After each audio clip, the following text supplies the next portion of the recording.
Hello and welcome to Deep Impact, a deep dive into Wildbow's most underappreciated work 5 years on. Coming up next is Elliot Diebold. And that was Ruben Morehouse. We've changed the intro for Arc 2 and let's keep going, shall we? Yeah. So we left Arc 1, or I guess we left the penultimate episode of Arc 1, with Blake preparing for the ceasefire around the council meeting. And he has a good idea here, which, I mean, I probably would have had as well, but when you're reading it, you don't think about these things. He's just going to use the ceasefire around the council meeting to go out and buy shit.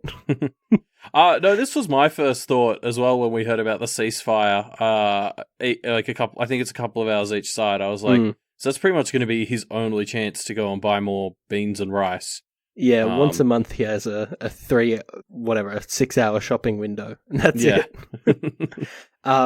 So he's starting by making a shopping list, basically. Well, it's not a shopping list. It's like this all-encompassing to-do list. Like, he just starts by saying, I should get some weapons, and, and he starts listing off basic supplies, and then it suddenly gets to, like, I need allies. Oh, and also, like, Rose needs help. And just the scope of this list just drastically increases, and you can kind of tell he's just, like, he started trying to list off all the stuff he wants to do and had a kind of mini panic attack and was like, I have too much to do, and just quit. 3 hours a month is not enough time to get all this stuff done. He calls out specifically that he needs allies, which we're going to get to later. And knowing that he's about to go and actually finally meet a lot of the people that will be players in the kind of political intrigue of the town, this sentence, I need allies, becomes very relevant. Yeah, he seems to have forgotten it by the end of the chapter, but we'll get there. Yeah, well, yeah, good point. So the other thing to kind of take note of here at the start is Rose is missing. Blake kind of looks around and it's kind of unclear whether he knows where she is or not, but she's not there. And he notices her absence by also noticing how clean all of the stuff on her side is. He's got plates in the sink. He's got books left out. He's got some of Molly's old stuff left out. And I love this because they're all just like to be a human is to make mess, you know? Yeah. Like, plates, mess from sleeping, your family, it's like all these things are things that Rose just doesn't have. And so her side, of course, is clean. Yeah, it's just drawing attention to the fact that not only is her life miserable, but it's also kind of inhuman. Yeah. So, Blake kind of puts on his second sight, trying it out again, and sees spirits everywhere, like tons of them. And we finally get a bit of an idea of how pervasive spirits are, I suppose, in this chapter. Yeah.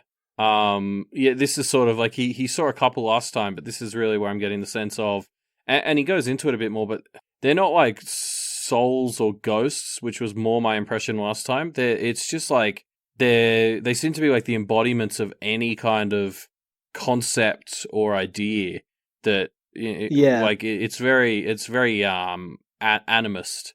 Where there's this concept of like a pencil will have all of these spirits associated with it that kind of act like animals from the perspective of the practitioners, so they can be manipulated, and that seems to be essentially how magic works. Yeah, it's kind of this like magical energy that's also kind of sentient things. It's a bit vague, but yeah. No, it's great, and so it seems like indirectly, like, all magic is presumably just manipulating spirits. Like, I imagine even if you make a deal with it's because the others can manipulate them. I'm not sure, but it's cool. I also there's a great little line as Blake is sort of going through some of what he read about all this stuff, and I think he's noting that his grandma had way more notes on the others in the area than on any of the other practitioners. And it's just grandmother, it seemed, was more interested in others than people, which is a great tie back to the interlude that was just before this chapter. Yeah. Others, she can comprehend others. They have rules. They follow, rules. Not so with people. So Blake kind of heads off to find Rose, and we basically, all the kind of resentment that was bubbling up through the previous arc finally is explicitly spelled out here. I I don't know why. I just assumed this was going to take longer to be more of a thing. But, I mean, Rose pretty much explicitly calls out that Blake just gets to make the decisions and she doesn't. And she sort of admits defeat, which Blake's all like, oh, no, don't do that. But then he keeps doing all the decision making. So yeah, yeah. Blake says, oh, all right. How about I run all the major decisions past you? Yeah, and we'll get to that well, later. We'll get to that. Yeah. But and so Blake is kind of, to his credit, he's putting in some solid effort to try and keep Rose Jr.'s spirits up, right? Yeah. He wants her to be around, not just because he does seem to care about her, at least on some level, but because he sees her as a pretty useful resource, basically like a walking library, right? Yeah, I mean, that's definitely part of it. Like, she is very useful because she's already got way more knowledge than him. But I mean, also, I just think he does like and trust her, and I mean, she reminds him of himself for obvious reasons. So I wonder why. So it's just, he does sort of genuinely care for her, but it's just a pretty shitty situation they've found themselves in. Yeah, he tries to cheer her up, but doesn't really get any luck until he kind of points out, which is a good point. He points out that Rose Sr. wouldn't have put so much energy into making Rose Jr. if she only just served a single purpose and then disappeared. Like, it seems like a waste of energy to do that. Yeah, I mean, that's interesting, but that doesn't mean that there's not like a 5-year plan for Rose where then she dies. But I just love this line where they're talking about their grandma, and Blake sort of says, I've been reading. Everything referencing diabolists says they're dangerous lunatics, except for the stuff that was written by grandmother and other diabolists. Like, it's so good. Yeah. Yeah. And that makes sense with what we know of diabolists so far.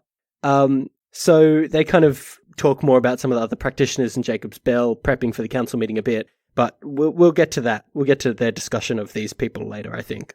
Yeah, when we actually meet them, there's no sense. Yeah. I mean, the book, we sort of talked about this before, but a lot of the information we get in this chapter isn't necessarily new, but it's just reaffirming bits that were trickled out to us between riddles in the last arc. So people kind of reading this as a normal story chapter right after chapter have probably not got a fairly solid idea. So Walbo's just sort of reinforcing who these people are, which is good.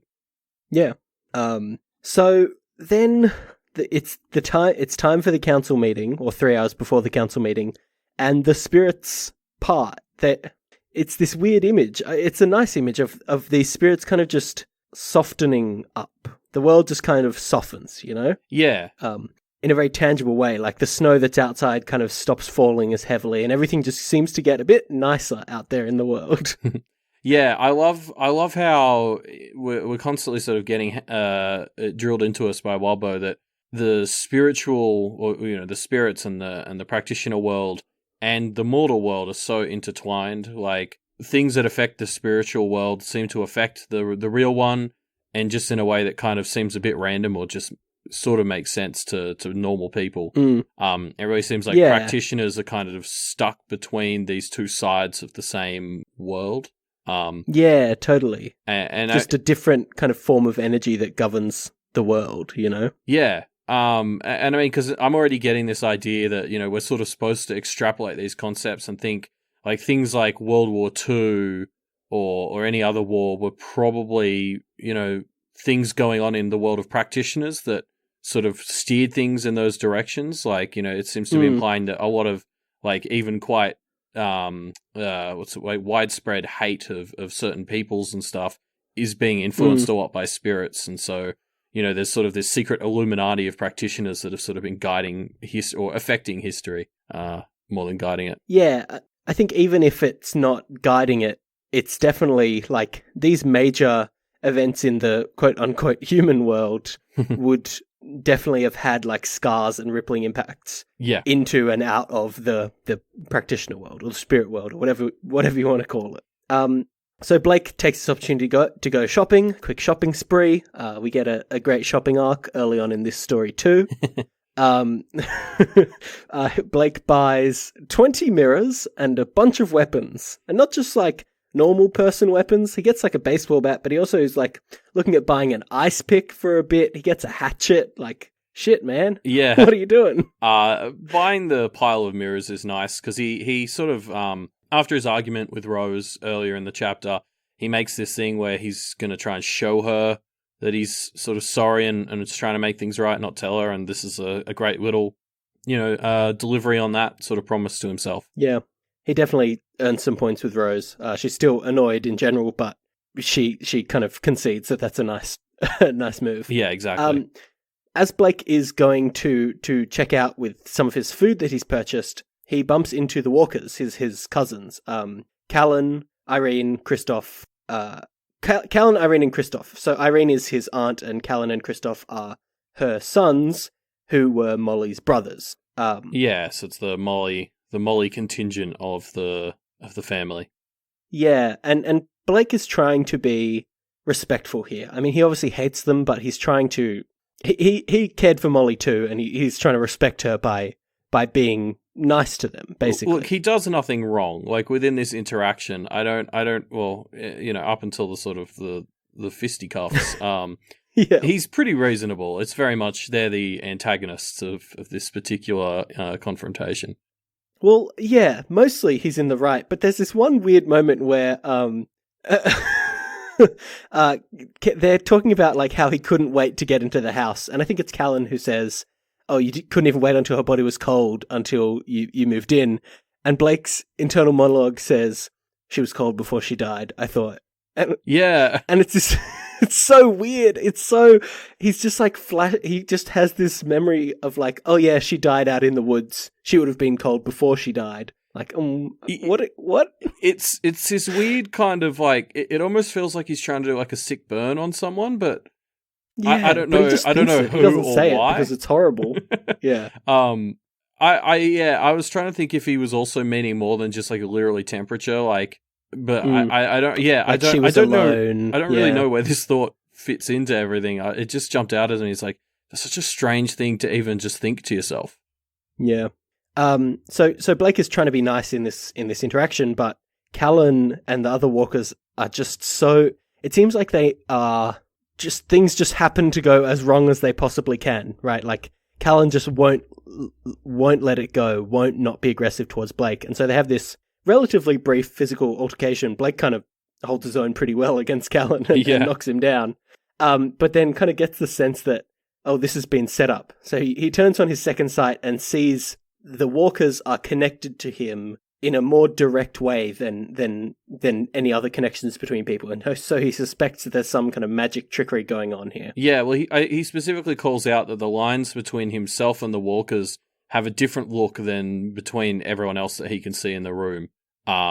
So he assumes that they've been artificially affected, which kind of makes sense. They've kind of been set on him somehow. Yeah, and I love this little bit when Blake punches Callan, and he punches him twice and like incapacitates him, and Callan's like rolling on the ground bleeding, and Blake just sort of looks down at him and then just thinks, "Oh man, my hands hurt." It's so cold. It's fantastic. He doesn't give any shits. Yeah. So it continues to go worse, almost by coincidence, but obviously it's not coincidence. It's premeditated or something. Laird shows up, and the crowd is clearly like siding against Blake. In fact, they're basically willing to lie to Laird to try and get Blake arrested for assault, seemingly. Yeah. And Laird is not an ally to Blake most of the time, but he kind of just lets it go. I really get the sense that Laird could have fucked him over to a large extent. He could have, Laird has to get to the council meeting, sure, but he could have called in another policeman to like lock him up and make him miss the meeting or anything like that, I think it's curious that he didn't do that. I kind of assumed that it's part of the like ceasefire. Like the ceasefire may go beyond just you can't be malicious towards people, but like also like some sort of just like being idle and letting something go poorly. Like because presumably Laird clued in right away that this was some sort of premeditated spell that had gone on, and perhaps there's more of a call to arms. He was involved in its planning. Yeah. I also think that it could all be a setup, that maybe he's meant to be coming in and playing the sort of savior, but I mean, I don't really know. That's not a good plan, so I don't think that is it, because after what he's already done, it's a pretty minor savior move to make up for a pretty I big dick didn't move. arrest you, so we're even.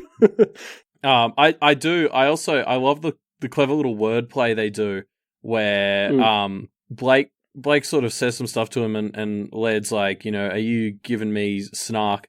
And Blake's like, no, I'm just telling the truth. And then Laird sort of looks at him for a while and says, yeah, I reckon you are. And it's that great little double speak that I have a feeling there's going to be a bit more of, but I always love that sort of stuff. Yeah. Well, there's definitely going to be more of that. Yeah, it's so great. I mean, we haven't really talked about this that much, but I do just love that practitioners can't lie.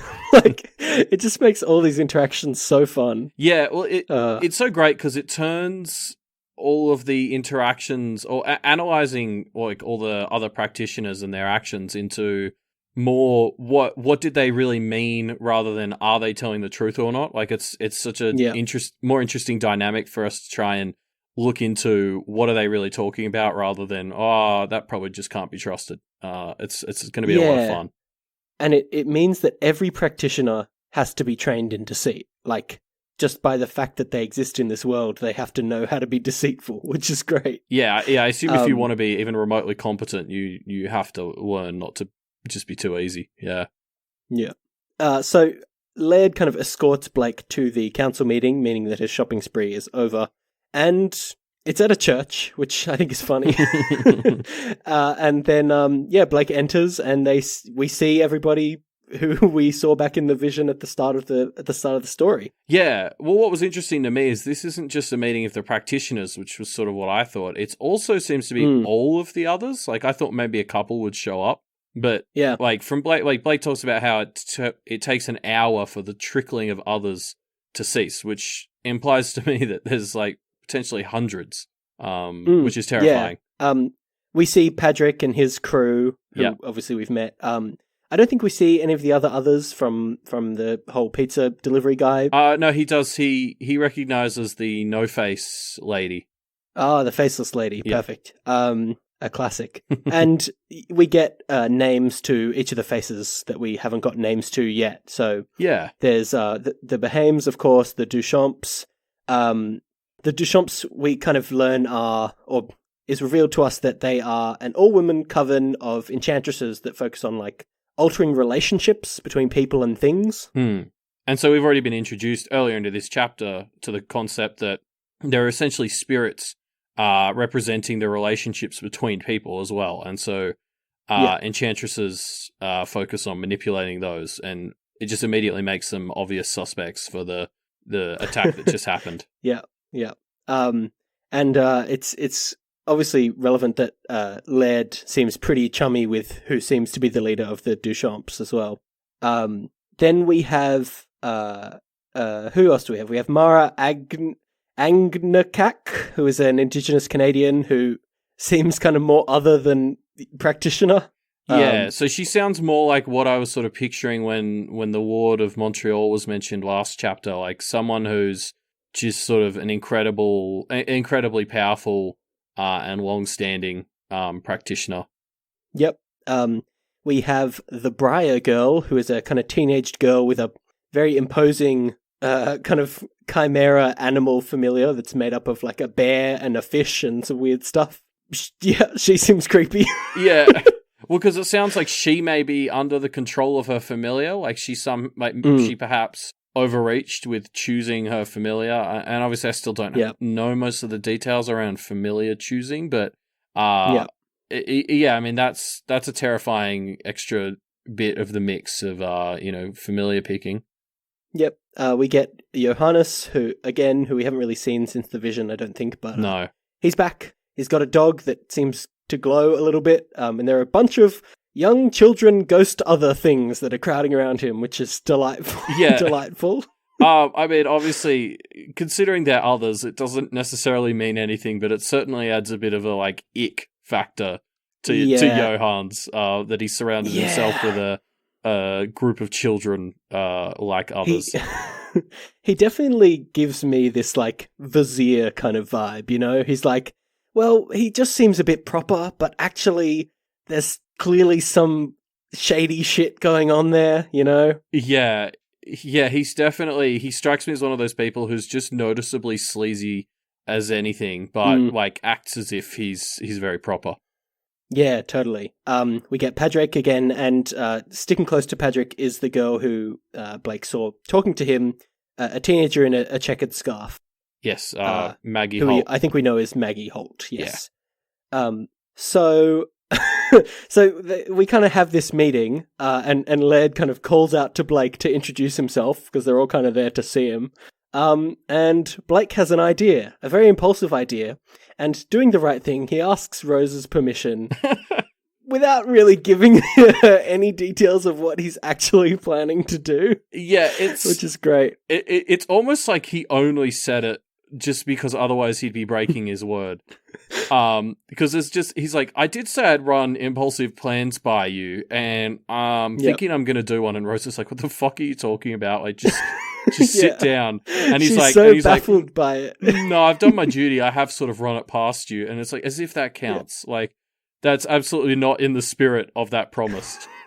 No, check the box and now you can do it guilt-free because you said you would and you did. So, yeah. This is great. So his idea is he runs up to the front, or walks to the front, and says, hey, you know that thing that you guys are worried that I'm going to release?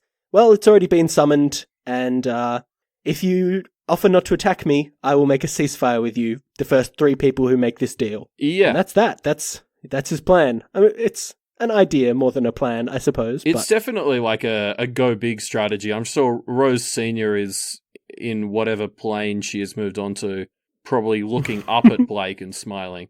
Yeah, looking up for sure. Definitely not looking down. Yeah, I don't know. Like, what do you think of this plan? Like his idea behind it is, you know, people are gonna all rush to make deals with me, and then they're gonna be infighting, and it'll be great, or, you know, something to that effect. Yeah, it's an attempt to basically use the leverage of having Rosa's stuff to divide everyone else, to give him a bit of space, hoping they'll all fight each other. It definitely relies on the fact that everyone believes that he can do that.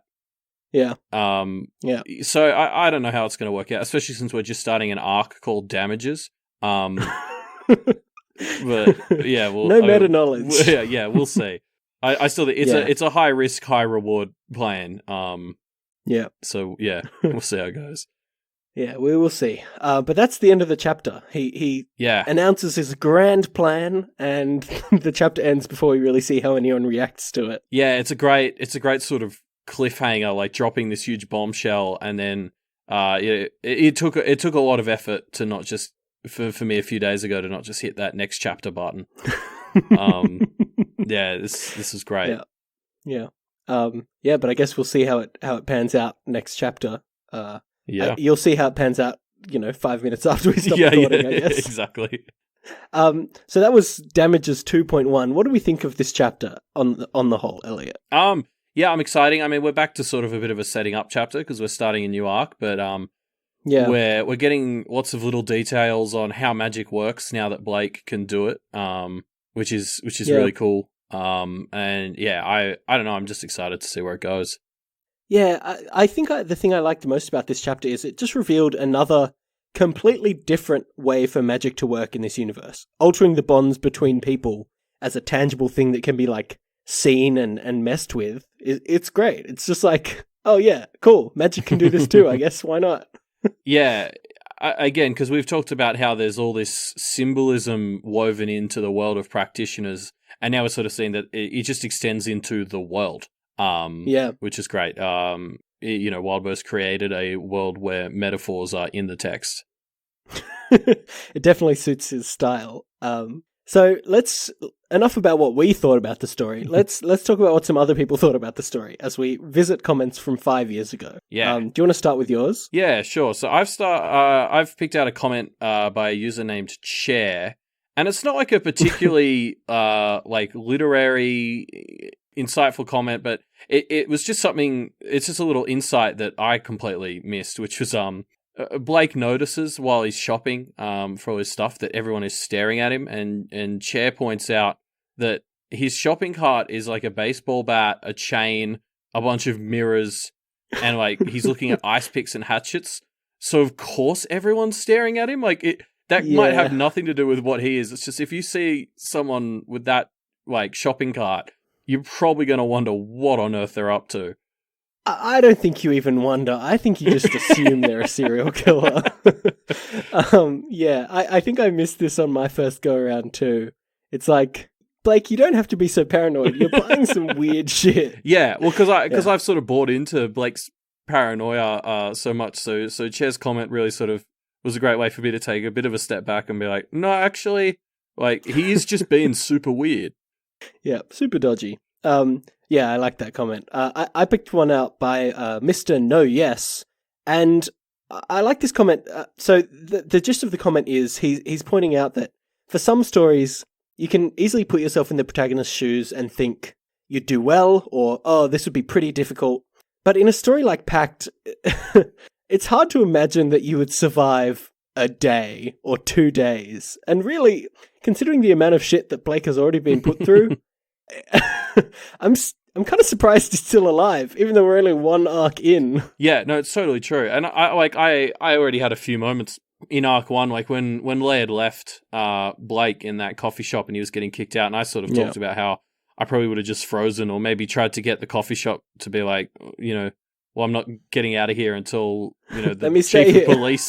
Well, I would have been like, oh, get the chief of police to make me leave. Like, try to get Laird back, even though that might make things worse. Yeah, not a bad strategy. But if we think about how many times has Blake been in a life or death situation so far? Like, he's narrowly avoided death at the very start with the bird skull things. Pretty bad situation with the coffee shop and then with Padrick as well. I mean, maybe that's not death, but it definitely would have been pretty bad. Yeah, he had a close call of his own making with Barbatorum, technically. Yep. One step in the wrong direction and he probably would have died there. The pizza delivery guy thing, like that was very nearly he would have died. 2 more steps outside the front door. Like, shit, I would be dead by now. What a boring story it would have been. Yeah, and I think something that hasn't really clicked for me until we're just having this conversation is Molly actually lasted 4 months. That's a pretty solid effort. I've talked about how brief and tragic her time in the story was, but there's 4 months of behind the scenes fuckery, with Molly's story that, Blake's 2-3 days in? Yeah, 3 or 4 days tops. Yeah, so he's got essentially 4 more months of this before he gets to Molly's level. Before he even ties her record, yeah, shit. Ooh, yeah, just fun to think about. Man, how has he even survived this long? Yeah. Ooh. So that's the first chapter of Damages 2-1.